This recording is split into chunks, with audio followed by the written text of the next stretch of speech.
Una cosa no es justa por el hecho de ser ley. Debe ser ley porque es justa. Tal lo dijo el autor Montesquieu.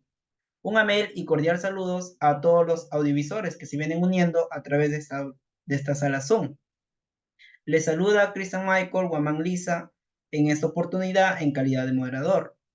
Eh, de parte del taller de dogmática en Derecho Orabo Causas Melius, en alianza con la Asociación Jurídica Derecho en Línea, es grato comentarles que contamos con este taller y tenemos la presencia del doctor Luis Alberto Sánchez Villarán, quien estará disertando el tema actuación probatoria en el juicio oral.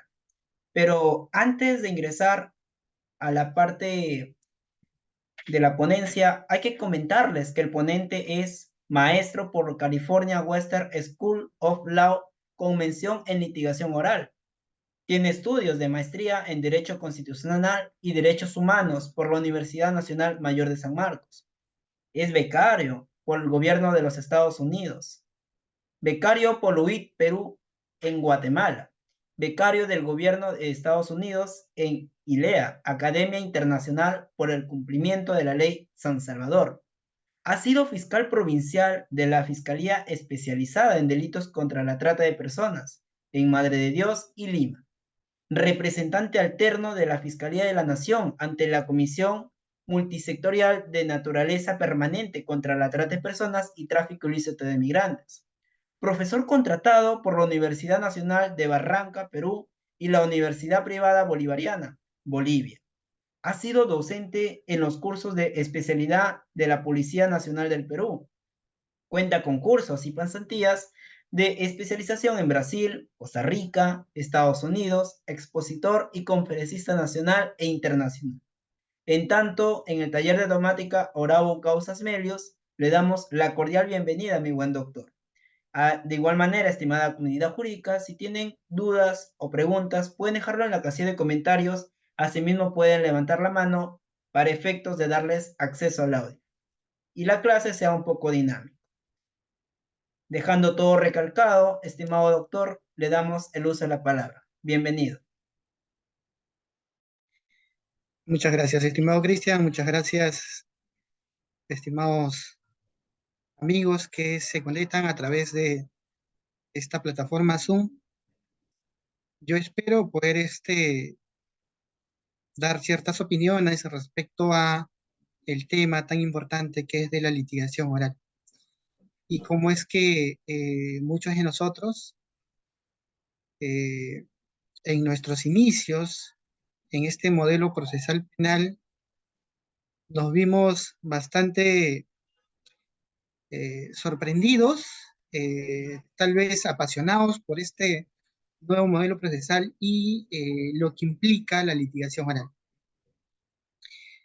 Estimado Cristian, quería preguntarte cuánto tiempo tengo para la disertación y si alguien me puede apoyar con la diapositiva. O Correcto, prefiere que doctor. lo suba. Eh, Aproximadamente cuenta con 1 hora, pero si gusta puede explayarse más de 1 hora, no hay ningún problema. Gracias. Asimismo, le puedo apoyar con las diapositivas. Perfecto. A ver, por favor. Un momento, está cargando. ¿Me dan el visto bueno para efectos? A ver, vamos a dar presentación. Correcto. ¿Se logra visualizar, doctor? Sí, está mejor. Perfecto. Perfecto. Gracias.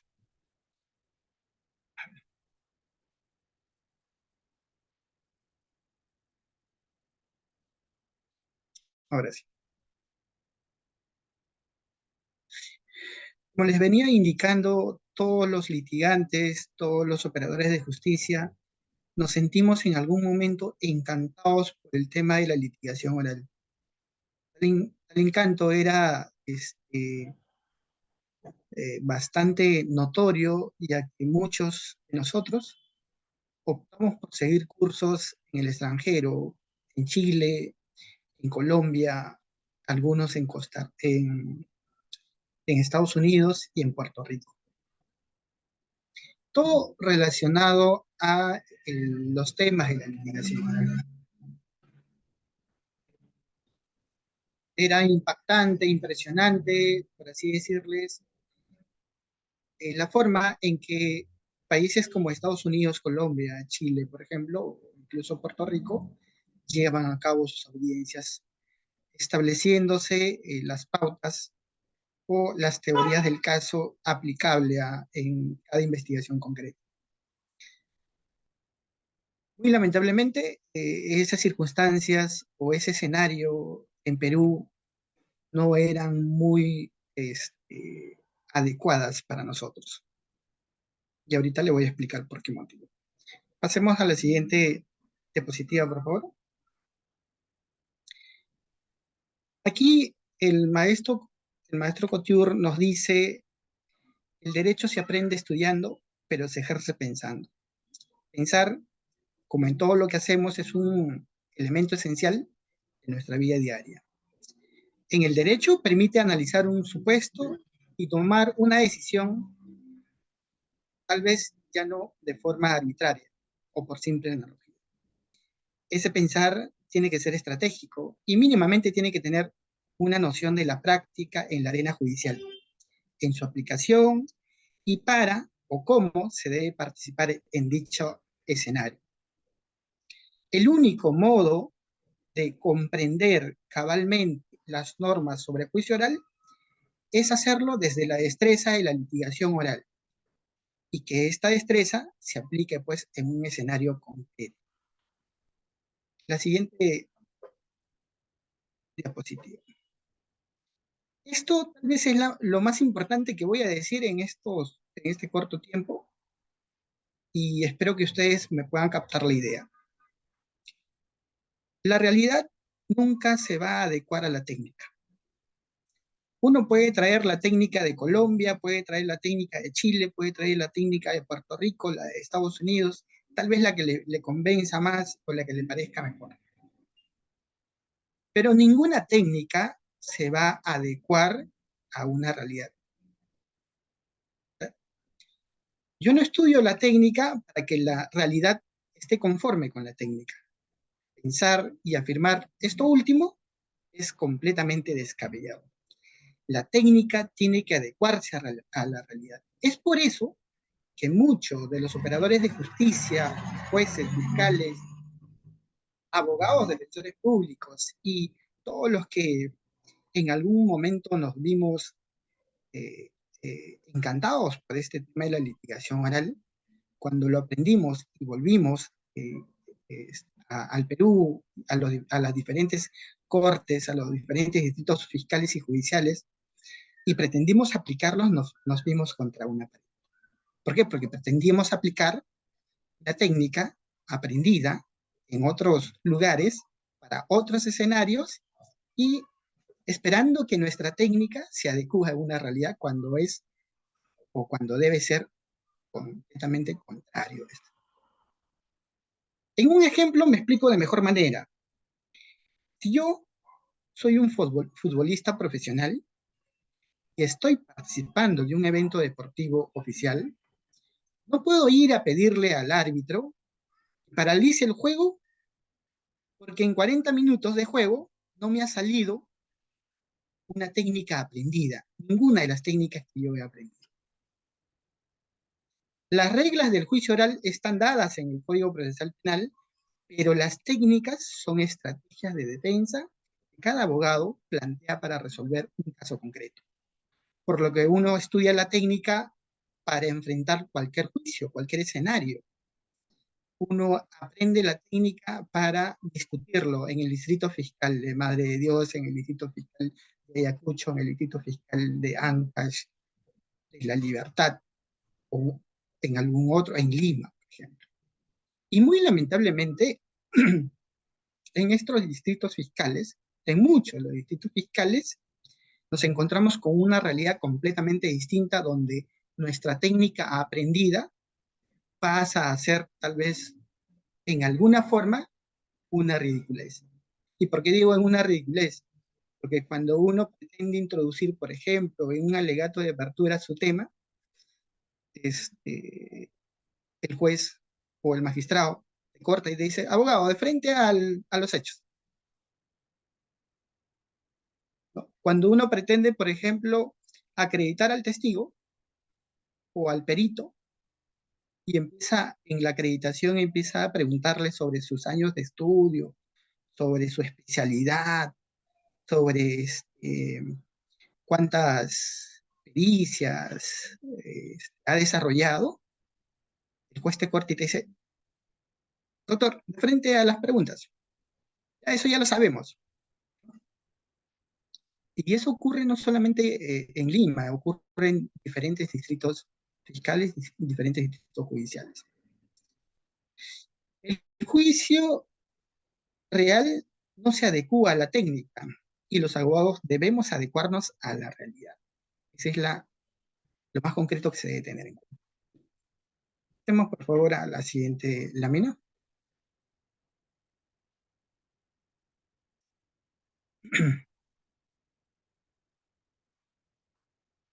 Julie, llamo una horita, por favor. Estoy ocupadito.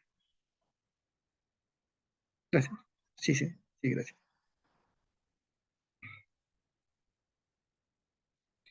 El objetivo central de la litigación oral es que todos los operadores de justicia participen en el juzgamiento y establezcan en un caso concreto, con una adecuada estrategia, un aporte teórico tal vez el más creíble, aquel que logra explicar de mejor manera la prueba. Establecer nuestro caso como el más creíble ante los ojos del juzgador. Exige conocimientos en las técnicas de litigación oral y estas pueden comprender. Les doy como algunas referencias. La elaboración de la teoría del caso, saber cómo realizar un efectivo examen directo, saber cómo interrogar o contrainterrogar, presentar la prueba material, saber cómo objetar, realizar un buen alegato de apertura y un buen alegato de clausura. Esto lo iremos desarrollando en el decurso de esta cuarta presentación. La siguiente, por favor. En cuanto a la teoría del caso es el instrumento más importante para organizar nuestro desempeño en el proceso penal. La teoría del caso se define como una estrategia, plan o visión que tiene cada parte procesal sobre los hechos que pretende probar en juicio. La teoría del caso se encuentra regulada en el artículo 371, inciso 2 del Código Procesal. Pero ello ustedes mejor que nadie lo saben. Siguiente, Filomena, por favor. El tema que me propusieron desarrollar es audiencias y técnicas de litigación oral. Cuando uno habla de audiencias, definitivamente hay que saber cuáles son las etapas del proceso y en qué etapas se desarrollan las audiencias. Las audiencias del cual hemos estado hablando, lógicamente se desarrollan en el juicio oral. Esto es en la tercera etapa del proceso, en la etapa final. Pero no hay que olvidarnos que dentro de la etapa de investigación preparatoria, tal vez la parte inicial de la investigación, con su subetapa que tiene que ver o que hace referencia a la investigación preliminar, también se desarrollan ciertas audiencias, como por ejemplo las audiencias de control de plazo, las audiencias de prisión preventiva, las audiencias de tutela de derecho, las audiencias de control de legalidad de la detención, ¿no? Estas audiencias definitivamente debe tener o debe llevarse de manera estratégica. No es asistir por asistir a una determinada audiencia sin dejando a la suerte la defensa en el caso concreto del investigado. Se va a discutir, por ejemplo, a una audiencia de control de legalidad de la detención, sabiendo mínimamente la teoría sobre la detención en flagrancia. ¿Y bajo qué supuesto de flagrancia nos encontramos? ¿Qué es lo que sucede cuando ocurre un hecho criminal y es detenido una persona? La norma procesal penal obliga o manda al policía que lo detuvo, ¿no?, comunicar inmediatamente al fiscal sobre la detención de una persona y los motivos por el cual se detuvo a esta. Eso frente a una flagrancia delictiva. ¿Cuál es la obligación que tiene en ese momento el fiscal? Recibir la llamada solamente y decir, bueno, está bien, ¿no? Hay que iniciar diligencias y las diligencias van a ser tales, y ya en 48 horas me lo pones, antes de las 48 horas me lo pones a disposición. Basta decir eso a través de la línea telefónica, o es que el fiscal que se respeta va a tener que concurrir al escenario o al lugar donde se ha producido la detención para hacer un control previo de la detención, control de legalidad. Hace algunas fechas escuchaba a un maestro decir que el policía califica un hecho como delito. Yo muy particularmente pienso que no, que el policía no puede calificar un hecho. Y digo que no puede calificar un hecho porque para calificar un hecho como delictivo, mínimamente tiene que conocer la dogmática penal. Y dentro de la dogmática penal tiene que conocer pues la teoría del delito. Y dentro de la teoría del delito tiene que conocer pues los elementos que estructuran el delito. Claro está, eso los estudiantes de Derecho, ¿no?, que han llevado ya el Derecho Penal parte general, los abogados con mayor razón, lo hacen inmediatamente vía una razonabilidad, ¿verdad? Pero eso definitivamente no lo puede hacer el policía. ¿Por qué? Porque la noción o los conocimientos generales del policía es mucho más técnico para efectos de investigación. Razón por la cual quien está en la obligación de controlar la legalidad de una detención es el fiscal. Es él el único responsable, luego de la detención, ¿no?, de verificar si está bien detenido.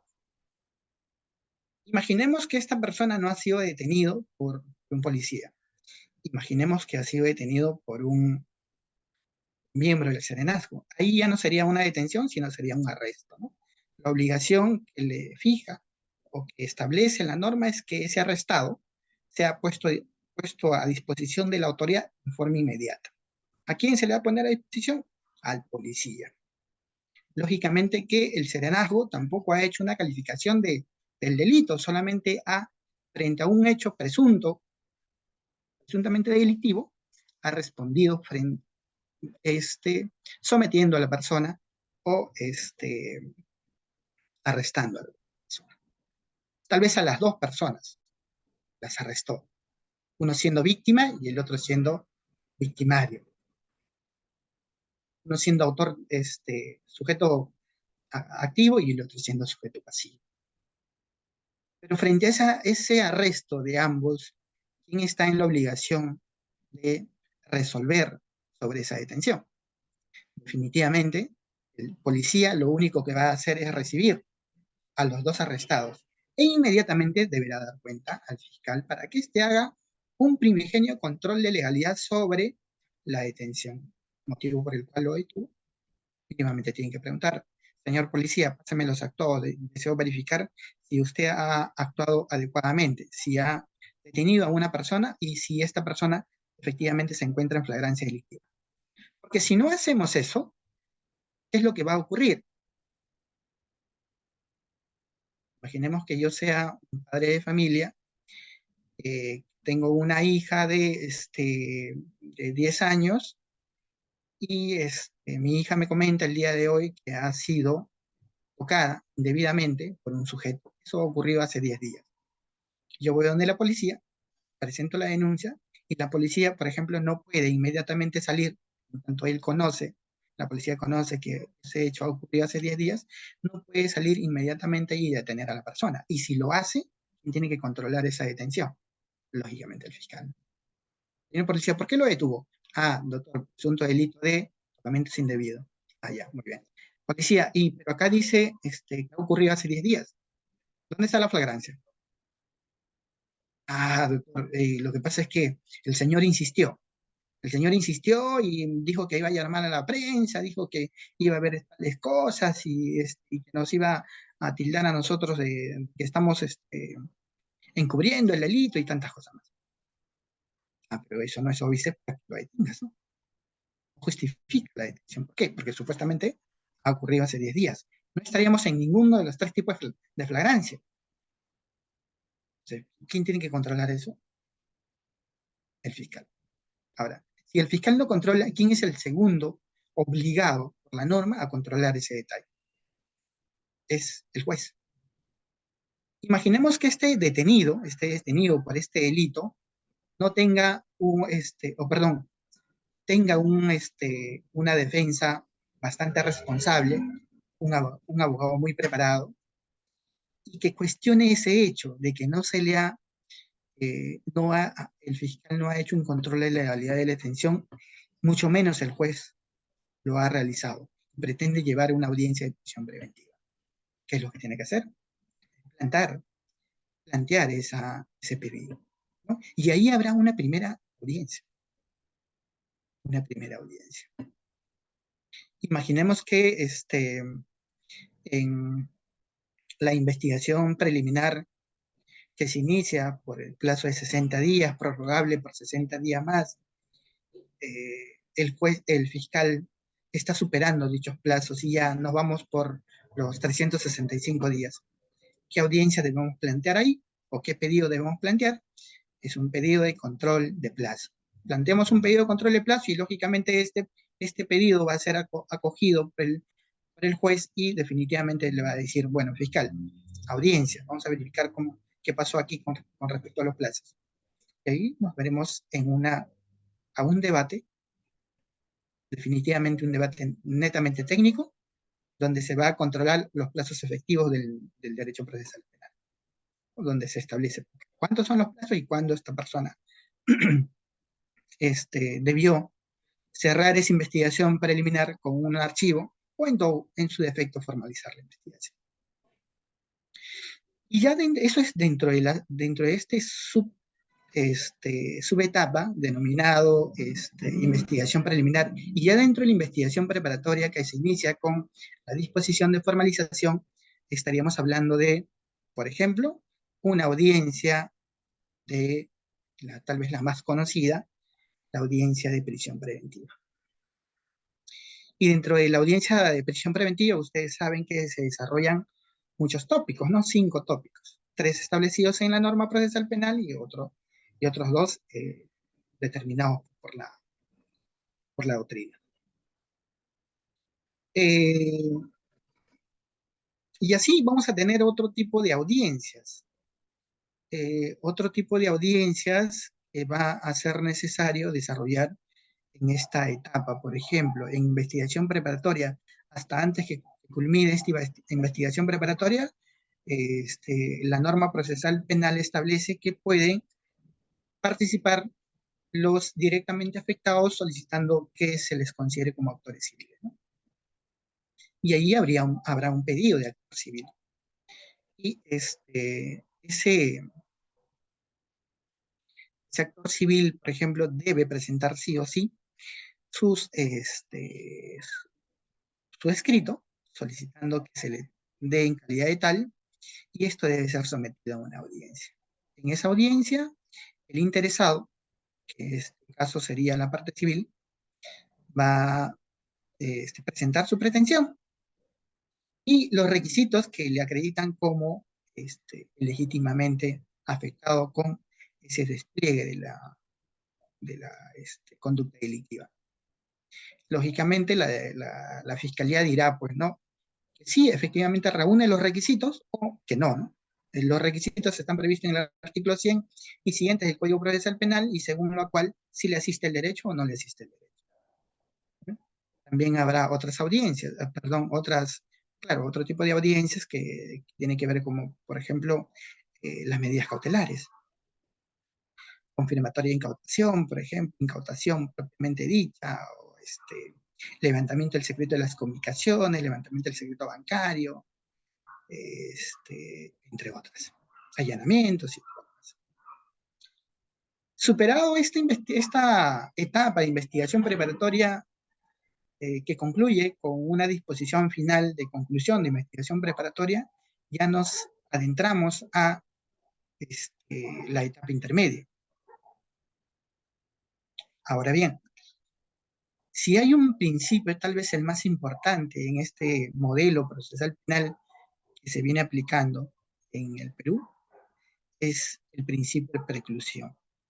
¿Y por qué es de suma importancia este principio de preclusión? Porque todo lo que no pudiste hacer en la investigación preparatoria no lo puedes hacer en la etapa intermedia. Ya las etapas, los plazos han concluido, han precluido.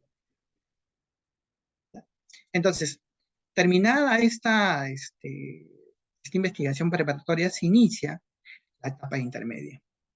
Una etapa que tiene que ver con la postulación que hace el fiscal de acusación, de sobreseimiento o tal vez un mixto de ambos. El pedido. El pedido sobre esa investigación preparatoria que ha llevado. Ahí tendrá que generarse también otra audiencia. Una audiencia donde se va a debatir aspectos formales, aspectos sustantivos y aspectos de carácter probatorio, ¿no?, de dicho requerimiento. La norma es clara también al indicar que esta audiencia, ¿no?, se va a instalar, si es acusatoria, sí o sí se va a tener que instalar con la notificación válida a todos los sujetos procesales. En los tres tipos, ¿no?, acusación, sobreseimiento o el mixto. Todos los sujetos procesales, para efectos de evitar una posible nulidad, tienen que estar válidamente notificados. Y segundo, que en la audiencia de sobreseimiento, por ejemplo, no es obligatoria la concurrencia de la parte acusada, la parte investigada, en tanto el fiscal está solicitando que se archive el caso. Un sobreseimiento es sinónimo de archivar el caso, de pedido de archivo del caso. Ya no lo puede hacer el fiscal, sino tiene que recurrir donde el órgano jurisdiccional, donde el juez de garantías, y decirle: señor juez, en mérito al artículo 344, numerales tal, literal tal, este caso debe sobreseerse, ¿no? ¿Eso qué significa? Que el fiscal está pidiendo que ese caso se archive. En una audiencia de control de acusación, sí, necesariamente y obligatoriamente tiene que estar la defensa técnica del investigado. Y tendrá el plazo respectivo, ¿no?, de 10 días para objetar esa acusación, para solicitar algunos pedidos dentro del control sustantivo, y así como observar el control probatorio. Normalmente esta secuencia de audiencia se suele desarrollar en 2 o más días. Depende de la complejidad de la investigación o del caso.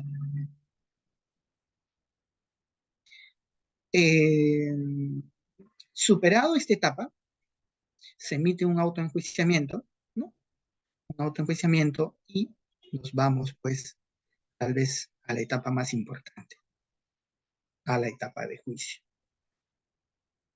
La litigación oral está preparado, entiendo por los muchos doctrinarios, que está preparado para que la actuación sea un tanto más activa a nivel de juicio.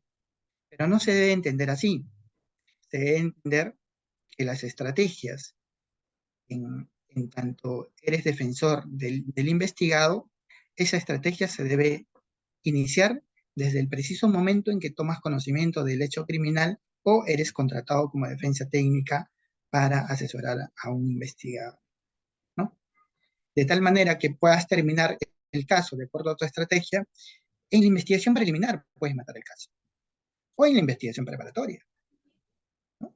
Puedes desarrollar diferentes diligencias, pedir que se desarrollen diferentes diligencias con la finalidad de acreditar finalmente o sustentar un pedido de sobreseimiento, que finalmente sería un archivo.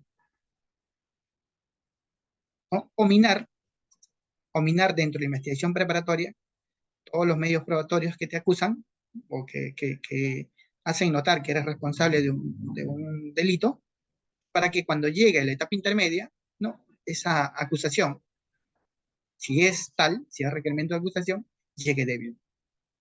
Y si, pese a estar débil la acusación, pasa a un juicio, tengas la oportunidad para salir airoso de ese juicio, ¿no? Declarando absuelta de todos los cargos al que. Pero la estrategia se debe manejar por etapas. Y no esperar, como muchos abogados lo hacen, esta etapa de juicio para allí recién estar desarrollando a la suerte ciertas actuaciones con la finalidad de sacar airoso a su patrocinador. No he visto mucho en mis 12 años de labor fiscal, no he visto muchos abogados que trabajen directamente con peritos, por ejemplo, peritos de parte. No he visto que trabajen con investigadores de parte, para conocer o saber qué hay detrás de toda esa denuncia, para conocer y saber qué hay detrás de la investigación que ha iniciado, si ha sido de oficio, por parte de la Fiscalía. No he visto, no he tenido oportunidad, ¿no? De que alguien, por ejemplo, en el despacho donde estuve, que alguien me cuestione la cámara GESEL, que alguien me cuestione con un perito el examen pericial de psicología, que alguien me cuestione con un experto en balística forense, ¿no? El resultado de la absorción atómica. No ha habido, no he tenido la oportunidad. Lo he revisado, sí, bastantes veces. Tal vez en la selva, cuando estaba en una fiscalía común, lo he visto, pero muy, muy raras veces. Muy raras veces. Normalmente la estrategia de la defensa no es muy activa y en muchas ocasiones se deja llevar a la suerte y por lo que el fiscal finalmente determinará o concluirá al final de su investigación. Es importante, partiendo de la litigación oral y partiendo de las estrategias que se debe tener o de las técnicas de litigación oral, trabajar estrategias que permitan terminar el caso, de ser posible, en investigación preliminar, ¿no? Para ya no superar, para ya no llegar a esta etapa cumbre o a esta etapa estelar denominado juzgamiento. Ahora, también hay que evaluar la posibilidad, ¿no? De, en etapa de investigación preliminar, por ejemplo, de acogerse a algunas salidas alternativas o de simplificación procesal que nos trae la norma procesal penal. Sobre ello también se generaría una audiencia, tal vez no a nivel judicial, pero sí a nivel fiscal. Por otra parte, tampoco he visto, tal vez una vez, que alguien haya planteado un principio de oportunidad en etapa intermedia. Lo han hecho. No se ve eso. Entonces podrían plantearlo.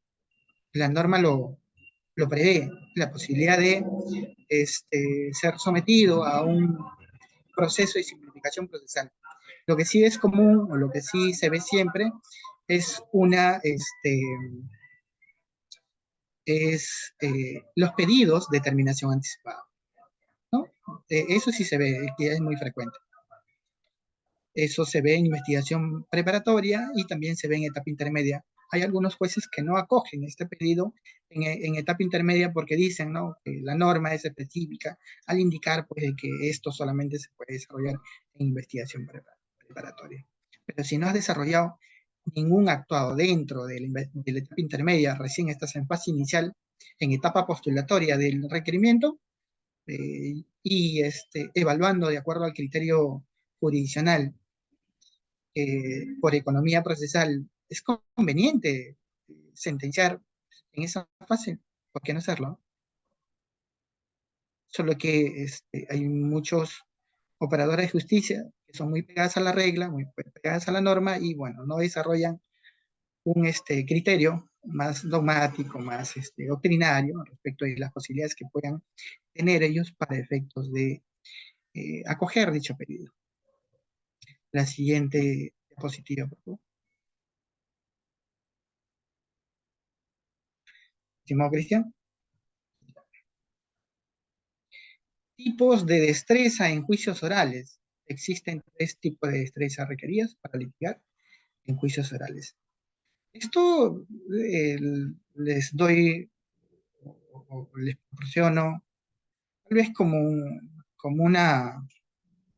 un alcance que no necesariamente van a tener que usarlo en determinados escenarios eh, o en determinadas audiencias, ya que, como me pasó a mí, les va a pasar a ustedes y tal vez a las futuras generaciones de abogados que se vean en esa imposibilidad de poder plantear una adecuada técnica de litigación, toda vez que los escenarios judiciales que recepciona esa técnica no admiten eso mismo. Y vamos a terminar haciendo el ridículo, ¿no? Entonces, pero bueno, hay que planificar la teoría del caso.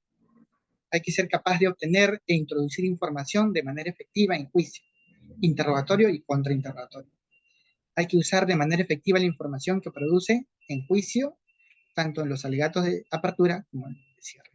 Como ya les he venido mencionando, estas estrategias, estas técnicas, no solamente son aplicables pues a la fase estelar, que es el denominado juicio, no, también debe ser aplicado a las etapas previas, que son la investigación preparatoria y la etapa intermedia. ¿Por qué? Hay que ser correctos como abogados, hay que serles franco a nuestros clientes y si hay la posibilidad de terminar un caso en investigación preparatoria, pues hay que hacerlo, ¿no? ¿Por qué llevarlo a juicio? Hay que sincerarnos con nuestros clientes y hay que ofrecerle la mejor calidad de servicio profesional. Entonces, sí, en base a la destreza, en base a las técnicas que manejas, puedes traerte abajo el caso dentro de la investigación preliminar, genial. Este es uno de los mejores abogados. Siguiente diapositiva, por favor.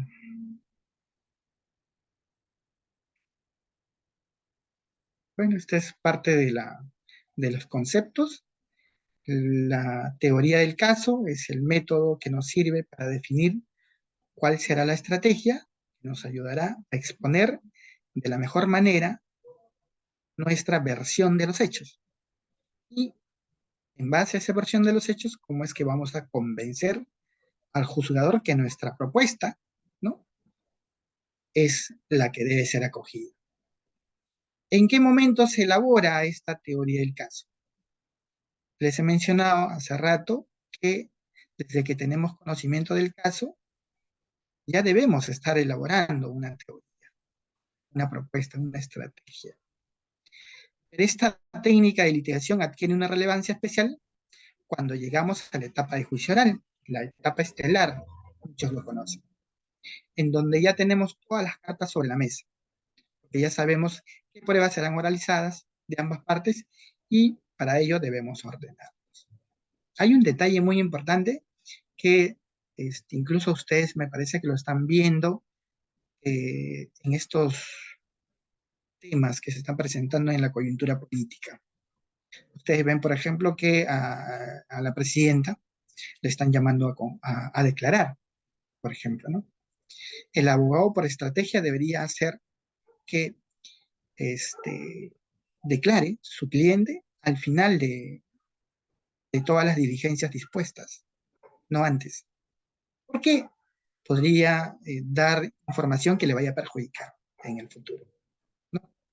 Entonces, cuando todas las cartas están sobre la mesa, ahí recién, por estrategia, el cliente debería declarar. ¿Sí? Nada le obliga a el investigado a declarar en fase inicial. Puede ser lo último. Sabiendo sobre qué se le imputa, conociendo cuáles son los cargos, sabiendo qué documentales o qué mínimos indicios acompañan esa investigación preliminar para efectos de que él pueda estructurar su defensa, pueda elaborar una estrategia de defensa. Porque si no sabe absolutamente nada y no se deja asesorar adecuadamente, pues estaría prácticamente yéndose a la cueva de los leones, porque va a ser procesada penalmente, va a ser llevada a juicio y tal vez la sentencia. Entonces, el momento exacto en que se elabora estas teorías del caso es desde el mismo momento en que se tiene conocimiento o uno se hace cargo de la defensa. Lamentablemente, muchos de los justiciables contratan a diferentes abogados y, lamentablemente, el abogado aparece en juicio cuando ya todo está completamente perdido, cuando ya no hay posibilidades de incorporar medios de prueba para siquiera traerse abajo la teoría fiscal. Lo único que nos quedaría, por ejemplo, en ese extremo, salvo que sea una prueba nueva, lo único que nos quedaría sería apelar a una prueba de oficio al final de la oralización de cada instrumental. Pero eso también sería dejarlo a la suerte, porque vamos a ver si es que el colegiado o el juzgado unipersonal, de acuerdo a la complejidad del caso, permite o no esas pruebas de oficio extemporáneas. Siguiente diapositiva, por favor.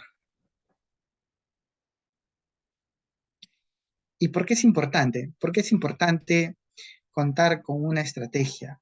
¿Por qué es importante contar con una teoría del caso? Que es la columna sobre la cual vamos a construir nuestros alegatos, nuestro interrogatorio, nuestro contrainterrogatorio y también las demás participaciones que vamos a tener a lo largo de la audiencia. Es importante elaborar una estrategia de defensa, sabiendo qué hay sobre la mesa, sabiendo o conociendo qué más podemos obtener por parte nuestra, qué es lo que sucede en las investigaciones concretas y reales en el Perú. Es que dejamos que el fiscal despliegue todo el material probatorio en esa investigación preparatoria, sin que siquiera el abogado de la defensa técnica pueda solicitar que se actúen ciertas diligencias. No, la defensa técnica está esperando que el fiscal desarrolle todo su caso para él al final decir algo en etapa intermedia, cuando no debe ser así. Esa defensa técnica tal vez es ineficaz, esa defensa técnica es muy confiada, ¿no? Está dejando en desamparo a su cliente, ya que no lo está defendiendo, está dejando que el fiscal desarrolle todos los elementos de prueba de acuerdo a su real conveniencia, ¿no? O a su estrategia de investigación también. Siguiente.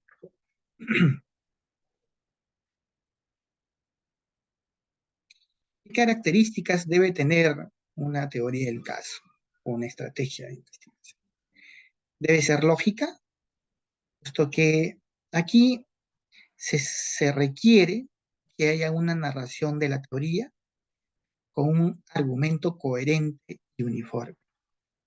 Debe ser creíble, ya que el relato de nuestra versión de los hechos debe encontrar fundamento y se debe asentar en los medios probatorios. Debe tener sustento en los medios probatorios. Yo no puedo decir o no puedo alegar determinados hechos si no tengo un respaldo probatorio que así lo acredite. Por ejemplo, yo no puedo decir que mi cliente no ha participado de esos disparos si no tengo, por ejemplo, si no tengo mínimamente una prueba balística donde diga, o una pericia balística donde diga que la absorción atómica es negativa y favorable a mi cliente. Entonces, si A, B, C se dispararon mutuamente y uno de ellos falleció y mi cliente está siendo procesado penalmente por, por esos hechos, y el resultado de la absorción atómica es negativo para él, quiere decir que mi cliente no estuvo presente en esos hechos. Ya que si ha sido tomada en forma inmediata, esa prueba de absorción atómica mínimamente debe tener los restos que ese disparo ocasiona. Entonces, esto tiene que ser creíble. No puedo decir que no he sido yo, ¿no? No puedo decir que no he sido yo, si mínimamente no adjunto a alguna prueba, ¿no? Donde se indica que ese día yo me encontraba de viaje, fuera del lugar o fuera de ese escenario. Y debe ser contundente. Esta teoría debe ser capaz de traer abajo o contradecir la teoría de la contraparte. Lógica, creíble y contundente. Siguiente, por favor.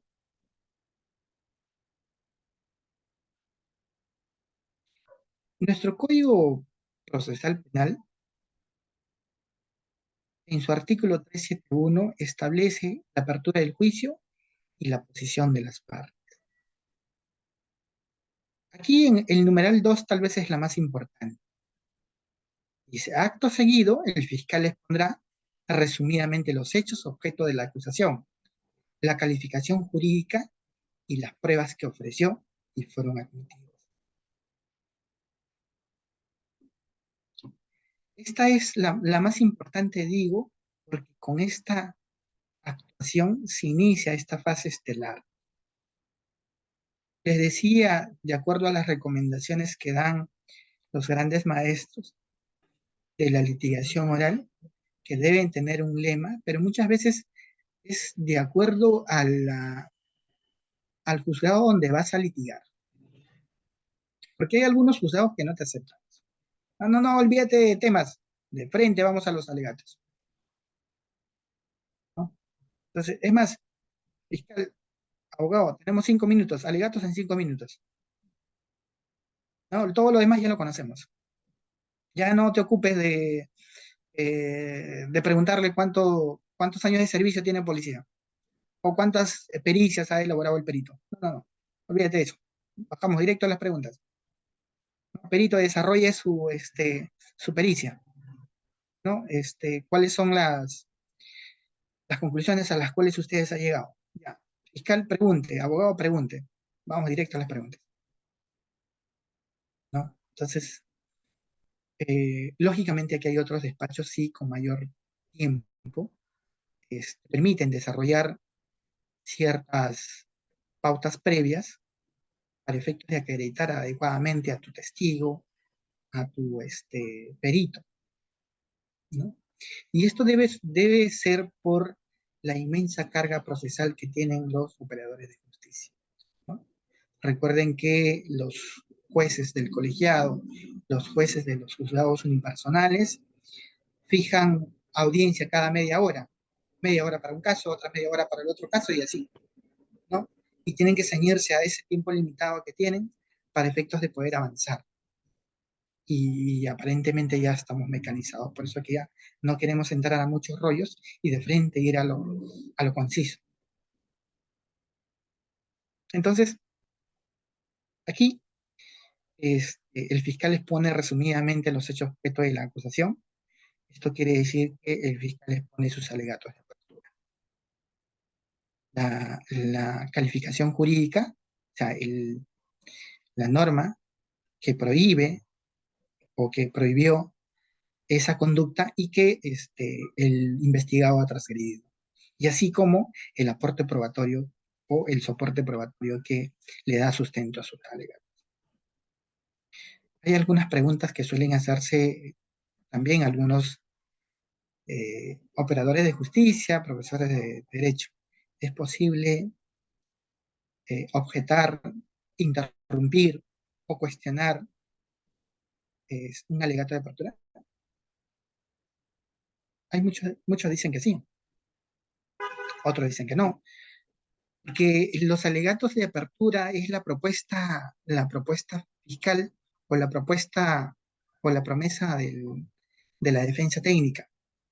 Y digo que es la promesa, pero sin embargo esta promesa, estos alegatos, tiene que ceñirse a los hechos de objetos de imputación, los que en su debida oportunidad fueron recogidos en la disposición de formalización y sobre el cual se ha emitido un auto de enjuiciamiento, ¿no? Imaginemos que el objeto de la acusación sea por delito de robo agravado, ¿ya? La formalización sea por delito de robo agravado. Formalización por robo agravado.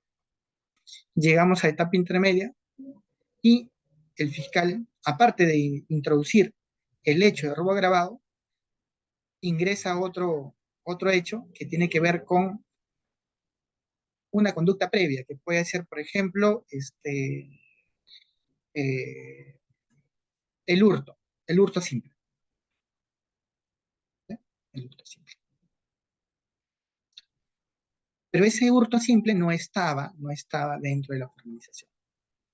Y cuando en etapa intermedia se discute este hecho, se retira, el abogado de la defensa técnica observa este hecho y retira esos argumentos de la etapa intermedia. Sin embargo, el fiscal lo introduce por tercera vez o por segunda vez en juicio oral. ¿Podríamos objetarlo? Claro, podríamos objetarlo. Señor juez, ese hecho específico respecto al cual el fiscal está introduciendo no está contenida en la formalización y si bien es cierto lo tocó en la etapa intermedia, pero esta no fue de recibo por el juez de garantías y porque la defensa técnica también cuestionó el hecho. Se no correcto. Y hay algunos jueces que te van a admitir y hay otros jueces que no. Por eso digo que a veces las técnicas aprendidas, ¿no? Las técnicas aprendidas tienen que adecuarse a la realidad. Siguiente.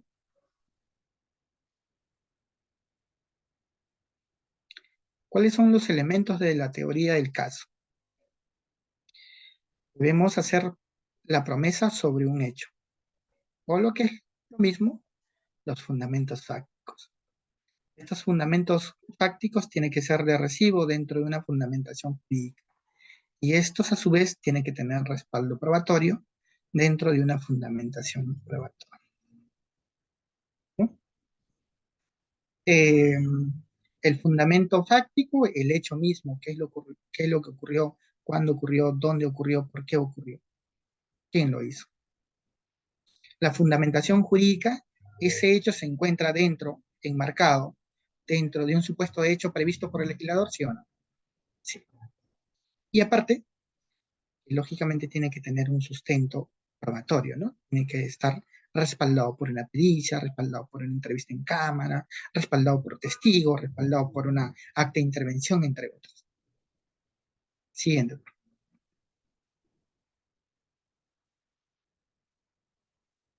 En la teoría del caso, el fiscal debe emitir sus fundamentos fácticos, sus fundamentos jurídicos y sus fundamentos probatorios. Lo mismo ocurre para la defensa técnica. Esto es, la teoría del caso para el fiscal, como por ejemplo ocurre en el delito de proposiciones sexuales, ¿no? En el delito de proposiciones sexuales previsto en el artículo 183-B, se regula un mismo o un parecido supuesto previsto en el artículo 5 de la Ley de Delitos Informáticos. ¿Cuál es este delito? Es la de proposiciones sexuales a niños, niñas y adolescentes. ¿Cuál es la diferencia entre estos dos dispositivos legales? El 183-B con el artículo 5 de la Ley de Delitos Informáticos. Es que Este artículo 5 de la Ley de Delitos Informáticos especifica el medio con el cual se despliega la conducta. ¿Y por qué especifica? Porque dice utilizando los medios informáticos. Esto no lo dice, esto dice por cualquier medio. Esto es más genérico y esto es más específico. 183b, 5 de la Ley de Delitos Informáticos. Pero regulan el mismo supuesto. Esto es, proponerle o hacerle alguna propuesta de carácter sexual a un adolescente. ¿Ya? Entonces, eh, si el fiscal propone que es de aplicación este artículo 183, y la defensa técnica postula que no es el 183, sino es el artículo 100, el artículo 5 de la Ley de Delitos Informáticos, ambos tendrán los fundamentos jurídicos establecidos, donde el primero dirá, la norma establece que esta propuesta sexual o de índole sexual se desarrolla a través de cualquier medio, y al desarrollarse a través de cualquier medio, este investigado ha incurrido en este supuesto. ¿Por qué? Porque le ha enviado propuestas de índole sexual a través de su teléfono celular. Sin embargo, la defensa técnica del investigado dirá, un momentito, principio de especialidad de la norma. Aquí, el investigado, mi patrocinado, efectivamente ha cometido ese hecho delictivo. Pero ese hecho delictivo no se encuadra en el 183b, sino en el 5 de los delitos informáticos, de la Ley de Delitos Informáticos. ¿Por qué? Porque como bien ha referido el Ministerio Público, este hecho se ha desarrollado utilizando los medios informáticos. ¿Y por qué me conviene como defensa técnica decir eso? Porque la pena aquí es menor. La pena aquí es de 6 para arriba. La pena aquí es de 3 para abajo. ¿Entiendes? Entonces, lógicamente, lo que más beneficia a mi cliente es que se le aplique esa pena, ¿verdad? Ahora, más allá de que lo que más le beneficie, lo correctamente, los hechos correctos que se le debe imputar a mi cliente son este artículo y no el otro, no lo que está pasando aquí. ¿Verdad? Principio de legalidad, exactividad de la norma, revisión de la analogía, ¿cierto? Entonces, las teorías de los casos, tanto del fiscal como la defensa, lógicamente, tienen que ser distintas.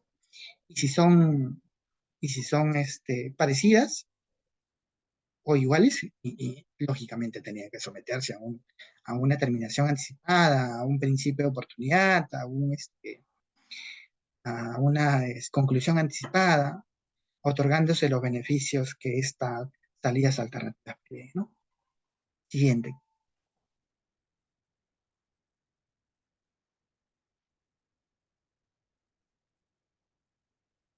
Quiero mostrarles un video, va a ser rápido, creo que dura un minuto. ¿Es posible, estimado Cristian, de que lo presentes? Un momento, doctor. A ver, A ver.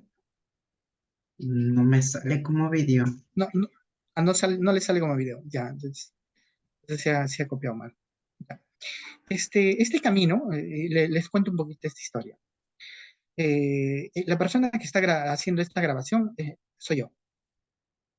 Este camino es un lugar en Madre de Dios. Como ustedes ven, es un camino bastante agreste. Al lado derecho y al lado izquierdo hay barrancos. Digo barrancos, ¿por qué? Porque son lagunas artificiales creados a consecuencia de la minería ilegal. Caes a ese lugar y lógicamente, como son arenas tipo movedizas, son lo que los de Madre de Dios llaman lama, vas a ser succionado de cierta forma hacia el interior de esas aguas, con arena. Entonces, a través de este lugar, en el año 2012, en cumplimiento de la función propia de fiscal, iba atravesando. Y al final de este camino se logró encontrar a una persona quien había sido impactada con un arma de fuego, con un proyectil de arma de fuego, y lógicamente se produjo su deceso. ¿Por qué este hecho es importante? Porque lo vamos a ver en el siguiente ejemplo. A ver, pasa por favor.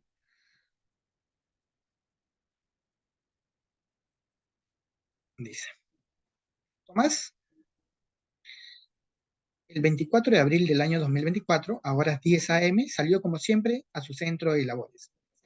En el trayecto hacia el campamento minero Pancaya, sector Mega 11, La Pampa, Madre de Dios, es abordado por un sujeto de sexo masculino, quien con arma de fuego en mano le pide que le entregue todas sus pertenencias de valor. Al ver que éste se negaba, forcejean y es el propio Tomás quien percute el arma de fuego y se causa una herida mortal que le causa la muerte.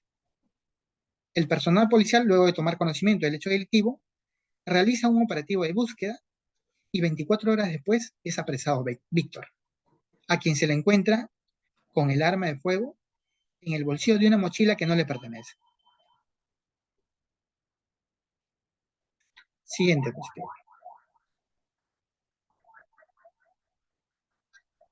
La teoría del fiscal es esta. ¿Cuándo ocurrió ese hecho? 24 de abril. ¿Dónde ocurrió? El sector Pancaya, Madre de Dios, La Pampa. ¿Quién es el que aparece como sujeto activo del delito? Víctor. ¿Cómo lo hizo? ¿Cómo cometió ese disparó un arma de fuego? ¿A quién? ¿No?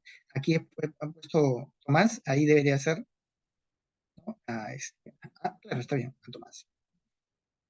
Tomás es el difunto. ¿Por qué lo hizo? Pretendía quedarse con sus bienes de valor y aprovecharse de los mismos, ¿no?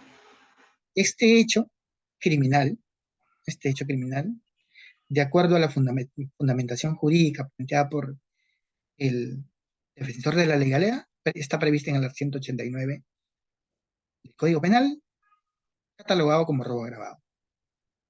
Y establece incluso la pena de cadena perpetua si, a consecuencia de estos hechos, se causa el deceso de la víctima.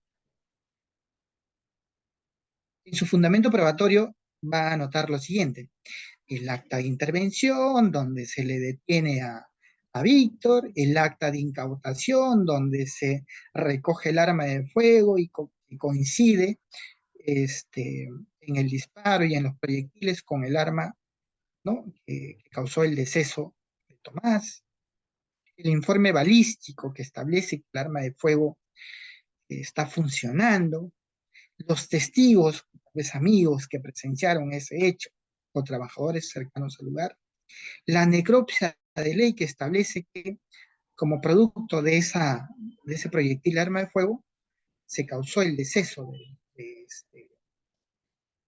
Tomás, peritos, ¿no? Ahí puede entrar el médico legista y los instrumentos, los medios probatorios documentales. Esa sería la teoría del caso del fiscal. Así lo plantearía el fiscal. Mientras que de parte de la defensa técnica, tendríamos que analizar cómo vamos a plantear nuestra defensa. Recuerden, aquí hay un primigenio hecho delictivo cometido por persona plenamente identificada, respecto de quién se encontró un objeto del delito, que es el arma de fuego, y además existen testigos que observaron que este señor, ¿no? Presuntamente Víctor, con Tomás estaban forcejeando cuando este primero intentaba despojarle de su bien de valor. Esa será la teoría planteada por el fiscal. Ahora, vayamos a la teoría planteada por la defensa técnica. Pasemos. La defensa, ¿no? La defensa técnica, una defensa técnica que se respeta, tiene que partir por evaluar qué elementos del tipo penal va a atacar. Por ejemplo, de acuerdo a la estructura del delito, de acuerdo a nuestro Código Penal, ¿cuál es la teoría, ¿no?, del delito que acoge a nuestro dispositivo? Es la teoría tripartita, ¿verdad? Y dentro de la teoría tripartita encontramos que los elementos del delito son la tipicidad, la antijuricidad y la culpabilidad. Entonces, tenemos para discutir dentro de la tipicidad los elementos objetivos del tipo y los elementos subjetivos. Ahí, por ejemplo, en el caso que les he planteado, discutiríamos el elemento objetivo. ¿Y por qué digo el elemento objetivo? Porque recuerden que a Víctor se le ha detenido portando en una mochila que no le corresponde el arma de fuego con el cual se ultimó Tomás. ¿Qué quiere decir esto? El sujeto del delito, el sujeto activo del delito, no es Víctor, sino es otra persona. Entonces podríamos partir por ahí. ¿Hasta aquí alguien tiene alguna pregunta?